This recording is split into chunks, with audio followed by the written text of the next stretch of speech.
बिस्मिल्लाहिर्रहमानिर्रहीम। Welcome to my channel. आज हमारे पास जो समझने के लिए टॉपिक है वो है फेजर्स।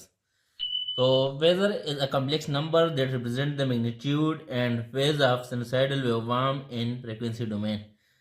फेजर हमारे पास एक कॉम्प्लेक्स नंबर है जो कि एक साइनसॉइडल वेवफॉर्म को फ्रीक्वेंसी डोमेन में रिप्रेजेंट करता है, उसके मैग्नीट्यूड को और उसके फेज को।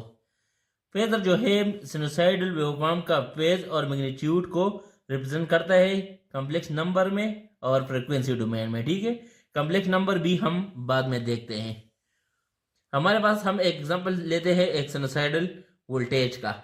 तो ये हमारे पास एक साइनसॉइडल है जो है V T is equal to V M cos omega T plus pi. जो हमारे पास फेज है उसको हम पाई कहते हैं। यहाँ पे इसको हम फेजर में कन्वर्ट करते हैं तो फेजर में ये हमारे पास जो फ्रीक्वेंसी डोमेन में आ जाएगा वो बन जाएगा V is equal to V M N to.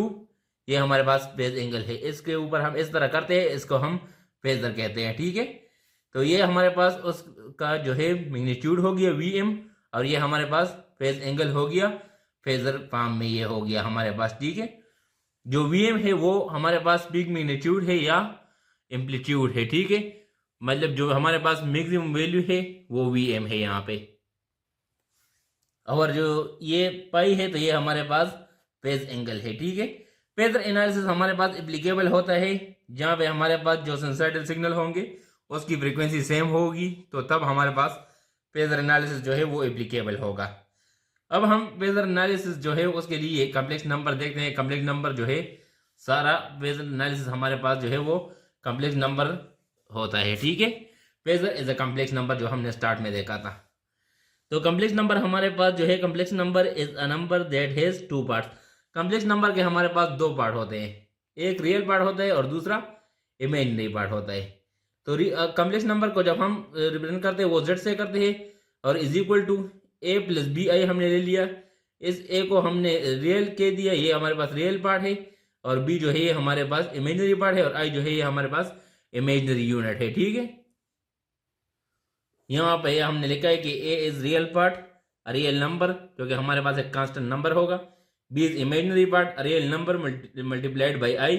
B भी हमारे पास इमेजिनरी पार्ट है लेकिन ये हमारे पास एक कांस्टेंट रियल नंबर होगा और ये मल्टीप्लाई होगा आई के साथ, जो हमने यहाँ पे देख लिया। और आई जो है वो हमारे पास इमेजिनरी यूनिट है। आई हमारे पास बराबर होता है अंडर रूट -1 के, या अगर हम आई का स्क्वायर ले तो फिर ये -1 के बराबर होगा क्योंकि ये 1/2 का बराबर होता है। अगर हम स्क्वायर लेते तो वो कट जाएगा, तो आई स्क्वायर इज इक्वल टू -1 बन जाएगा।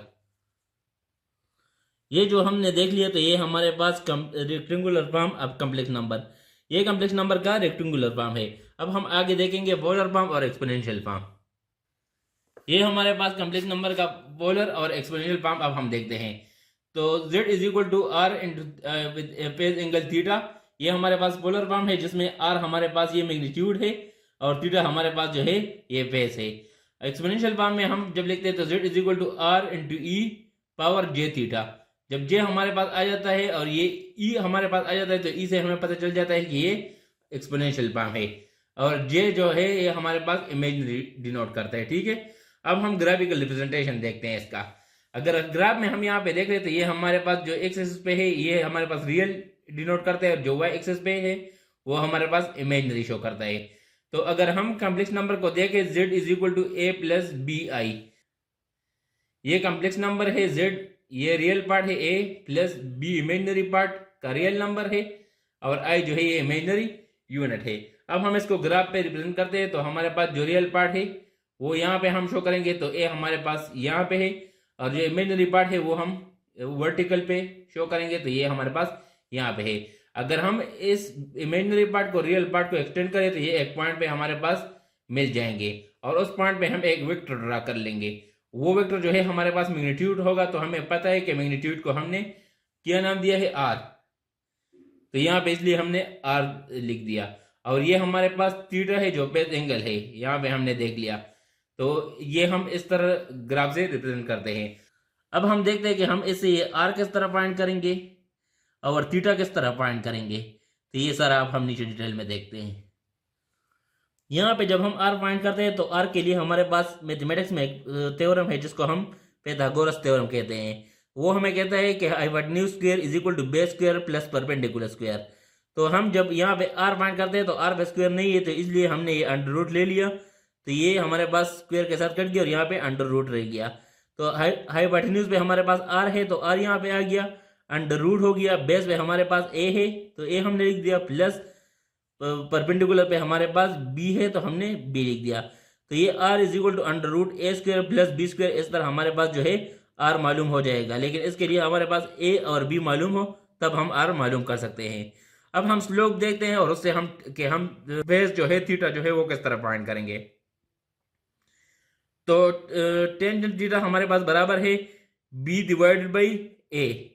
बी डिवाइड बाई ए इसलिए बराबर है कि टेंजेंट थीटा हमारे पास परपेंडिकुलर डिवाइड बाई बेस के बराबर है। तो परपेंडिकुलर हमारे पास बी है और बेस जो है हमारे पास ए है। तो ये हम जब थीटा मालूम करेंगे, थीटा इज इक्वल टू ये हमारे पास tangent inverse B divide by A हो गया। तो इस तरह हम थीटा भी मालूम से कर सकते हैं अगर हमारे पास बी और ए मालूम हो, मतलब परपेंडिकुलर और बेस मालूम हो तो हम थीटा भी मालूम कर सकते हैं। अब हमारे पास है cos थीटा। तो cos थीटा हमारे पास है बेस डिवाइड बाई हाइपोटेन्यूज। तो बेस पे हमारे पास ए है और हाइपोटेन्यूज पे हमारे पास आर है, और ए जो है हमारे पास रियल पार्ट है तो इसको हम लिखते हैं R cos theta. Real part के लिए हम cos थीटा यूज करेंगे और इमेजिनरी पार्ट के लिए हम sin थीटा यूज करेंगे। यहाँ पे भी हमारे पास sin थीटा जो है वो परपेंडिकुलर डिवाइड बाई हाइपोटेन्यूज के बराबर है। तो परपेंडिकुलर हमारे पास b है और हाइपोटेन्यूज हमारे पास r है। तो ये हम इमेजिनरी पार्ट के लिए करते हैं तो b इज इक्वल टू ये हमारे पास हो जाएगा r sin थीटा, और ये हमारे पास है इमेजिनरी पार्ट के लिए। हमेशा जो है रियल पार्ट के लिए cos थीटा होता है और इमेजिनरी पार्ट के लिए sin थीटा होता है। तो ये हमारे पास बन जाएगा z is equal to r into cos theta plus j sin theta.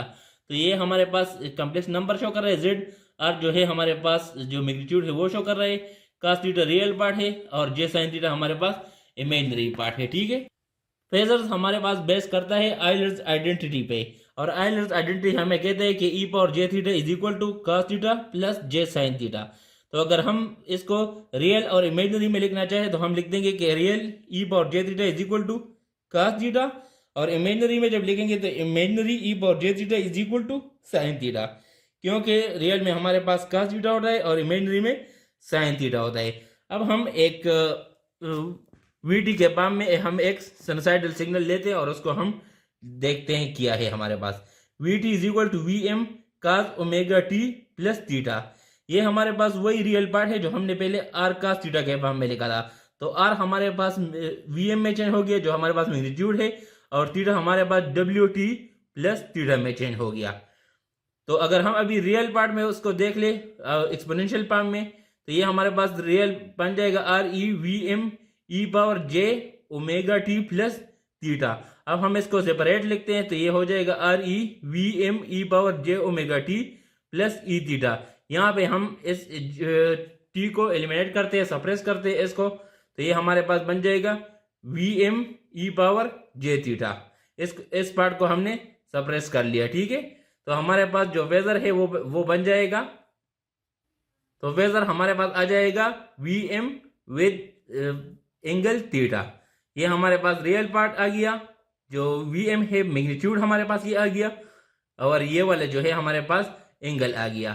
तो ये हमारे पास हो गया फेजर फॉर्म में यहाँ पे। ठीक है, अब हम यहाँ पे दो फेजर लेते हैं, एक वोल्टेज और दूसरा करंट। तो वी हमारे पास है V M into theta one, और आई जो है हमारे पास है I M into theta two. ठीक है, अब हम इसको ग्राफ पे ड्रा करते हैं। तो ये हमारे पास जो हॉरिजॉन्टल है ये रियल पार्ट शो करेगा और जो वर्टिकल है वो इमेजिनरी शो करेगा।